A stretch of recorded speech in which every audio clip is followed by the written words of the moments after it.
Hi guys, gentleman Jim Tailor here. Hey, Victoria Baylor, Dressmaker. Hi guys. Here with Here, me. yes. We're together. It's been a while. It sure has. I missed her. Oh, likewise. It's been an interesting month. Been busy Yeah. for you? It has. But I'm so thankful still to be here. It's a blessing to be alive. It's a little chilly today. It is. Wonderful Savannah. It is. But we'll take it because some of you guys is colder where you are. I'm telling you, it's not like we had a winter. Yeah. But at any rate. Okay, so it's been a while. Sorry about missing last week, but we're going to resume this show on a very light, fun note. Yeah. It was brought to my attention from the lovely Lady Bird Nick. I hope I got your name right. She's a blogger, just a sweet person. She put me onto the idea of doing a sewing tag. And that a lot of people do them online from blog to blog or YouTube channel to YouTube channel. So we're going to participate in the fun. And the way this works, I understand, is that there's a list of questions we're supposed to answer. You guys get to, sorry, I'm chewing candy. You get to learn a little bit more about us. And then we're going to tag whomever wants to participate, including Lady Bird Nick.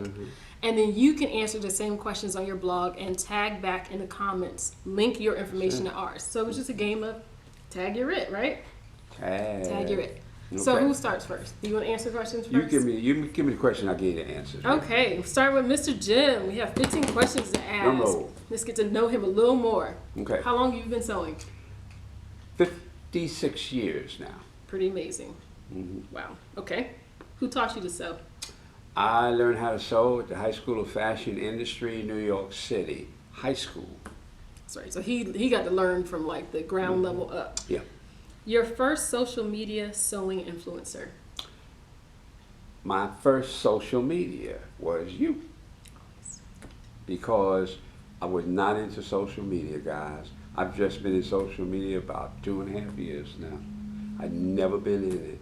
And when I started sewing, we didn't have social media. Heck, we didn't even have cell phones. Heck, a few years, I know, right? Yeah. I was telling somebody we learned how to type. It was with a typewriter in high school. So computers, all that. Okay. So there's that. What's your favorite clothing to sew? We can guess that. I love this. How many have you sewn to date? Rough estimate. Not just for your one client. You tell us that too. How many vests have I sewn? How many do you think you've sewn your lifetime? 500. Your client alone, you sewn how many for? 182. It's a lot of vests. He's an expert. And he has a course on it, so check it out. Put it in the links. And not just vests. Vests has been the biggest thing that I've ever created for vests. Okay. Okay. And it's your favorite thing to sew. Yeah, I love vests. I love making vests. Okay, your favorite fabrics, knits or wovens? I deal with wovens. I deal with mainly wool blends, better fabrics. I stay away from polyesters, even though some of the wools have it in them, but the low concentrate ones. I got you. You know, You don't want too much of that I knit. deal with. You don't want too much of that knit action. And even though I've done knit, I'm not really a big knit person. So yeah. Yeah, you did a line. He has a picture. You can't see it, but he did a line for students or clients, someone that wanted their own line, all knits. It looks fantastic. Yeah. So you're good with But it. they were woven too. Oh, But woven too. Okay. the dresses were more were knits. Okay. The pants were woven. The tops were a combination of silk and knit. Those are pretty. Okay. People can't see them. I'm looking at them. They're gorgeous. I'm gonna go get it, so I'll flash it for you. Okay. Do you have a sewing studio?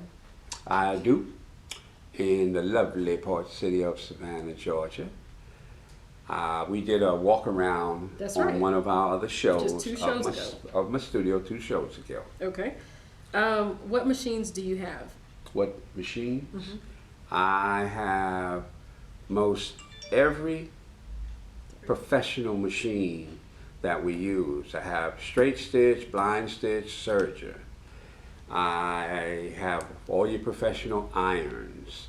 I don't have a cover stitch, which is mainly used in knits. And I don't do a lot of knits, so I never worry about a cover stitch. But those would be kind of, the 3 that I mentioned would be your primary machines. The cover stitch is one if you do a lot of knits. Absolutely. What's your #1 favorite sewing tool? #1 favorite sewing tool? My sewing machine. Okay. and a good pair of shears. You always need a good pair of shears. Gotcha. Where do you get your sewing inspiration? My sewing inspiration probably came from my mentor many, many years ago back in New York. I was already sewing when I met him, but I was inspired by the way he maneuvered his business. I didn't learn sewing from him. I learned how to maneuver a business and how to run a business successfully. Which is super important if you're going to be successful. What's your favorite piece that you've created? My favorite piece that I have created, I'm not going to mention the vest in that case because that's I love doing those. The best piece that I ever created, that I personally created, happened many, many years ago when I was in school. And it was so far before its time that all the experts didn't think it would fly. They were amazed by it. And what I did was, because I set zippers in so well, and we had a school project to do, and I couldn't think of anything new to do, but because I could set a zipper in so well, and all of the professionals from the industry to all my teachers said they had never seen it done. It's the only original thing I ever did in my life. And today, it's a benchmark. It really is. Didn't know about copywriting or any of that stuff then. Had I, but the first, bless you, the first main project that I did was I created a suit for a woman where you could zip the sleeve off. You couldn't tell it was a zipper under there, but that you could zip the sleeve off and you could zip the lower part of either the pants that I made or the skirts that I made. When you zip the pants off, it became shorts. When you zip the skirt off, you had the shorts up under it. That was the only thing that I ever did that was really original. The industry, at the school we have an industry fashion show where all the big shots from industry come in to see what all these high school students have done. It's the only thing I've done. They had never seen it. Wasn't until years later that it became what it is now. It's pretty popular, and especially in sports stuff. Then I had to look at myself. Why had nobody ever done this before? Reason: this was 1961. The zipper only became a fashionable part of clothing, believe it or not, in the 50s. Prior to that, everything else was buttoned. Zipper was not a formidable piece of garment then. So that's the only thing that I've created that touched my heart. Everything else is just standard to me. Okay. What's the worst piece that you've created? Can't think of one. I really can't. I really can't. I've made some things that I wasn't pleased. What about something you sewed that you regretted sewing? It doesn't have to be the worst, but you kind of like. I can't mention that on. I well, you can't say exactly what it is. Kind of. Well, was it a gown? Was it a suit? No, that I regretted. I had a company in New York when I was living in Atlanta contact me about doing an outfit for one of their models for the cover of their magazine. I didn't know what kind of magazine it was at the time. The magazine was called High Society. So first thing I thought, New York, High Society. Didn't know at that time that it was a strip magazine. And I had to make, and I had to make an outfit for their model who wore my outfit with nothing on under it. I didn't know I guess I'm that naive. You know, I mean, I heard of the Playboys but I had never heard of High Society, and the people called me from New York. I'm thinking, whoa. It's a big deal. New York, High Society. It was a strip magazine. And then they asked me to take a picture with the model in front of my studio in Buckhead, Atlanta, and I refused to. They wanted to give me all this business. I told them that was it. I want none of your business.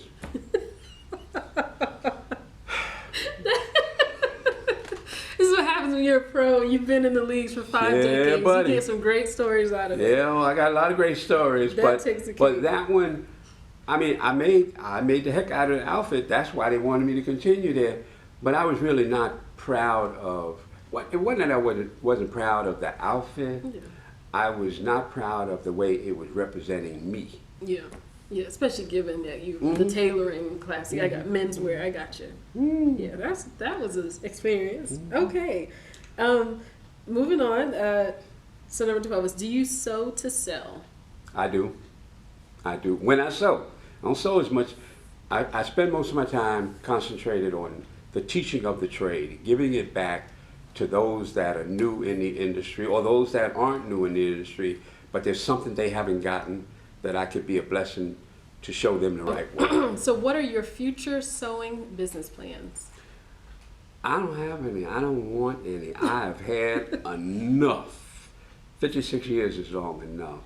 But my future plans basically are all the things that are online, that's available for you now, and to be able to add a few more in. So, to more complete. courses? Yeah. More to courses? complete. Okay. You know, I want to do a full course of exactly how I teach in the studio from start to finish. You know, that's a big project that I want to get through, you know. And that'll give me just about everything online that I will need. Now, as far as creating a line again, been there, done that. As far as working big time for the general public, been there, done it. Don't want to do it anymore. I want to continue my writing. And also I'm going to start painting. I was a heck of an artist when I was a young man. And you I did wanna do photography, that. right? Yeah, I did a lot of photography, but I don't care about the photography Not part. much I of want to do, you know, photography paints an image on something of what you see. The hand and the eye paints an image on something from you to it. Revelation of the soul. Mm-hmm. Very nice. Okay, we'll be on the lookout for those paintings for sale. What are your top 3 favorite sewing blogs? Believe it or not, I am not big on that. Okay, now when you say sewing blog, I listen, I mean, I look at hers quite a bit, and that's Arlethea Hudson in Augusta. Alethea! Okay, I've looked at yours. Was it 1,000 hours? Oh God, when I'm maintaining it, 10,000 hours. 10,000 hours of sewing. I'm not on there as often. And to be very honest with you, those are about the few that I really tune into. And one of the reasons why I follow Facebook. And I'll tell you a real good story about Facebook. I very seldom tag people on Facebook. I might hit like, but I don't make any comments. And I stopped making comments because a lot of times I've seen people give bad information to people seeking help. I really have. You know, they'll ask, how do I do this? Or what happened here? And I try to stay away from that because there were times when I could give them the answer, but so many people fed in and gave them not a good answer. And I got some negative backlash from it, from people who tagged me, talking about, oh, you think you know it all. No, I'm just helping this. Oh, yeah. Oh my, Oh, really? yeah. Oh, yes. Oh, you think you know it all. You always want to, That's not it. I share what I know. I don't share anything I don't know. And these people were struggling with projects that they had run afoul with, and I look at what everybody tells them how to do it. And I said, ooh, that's not right.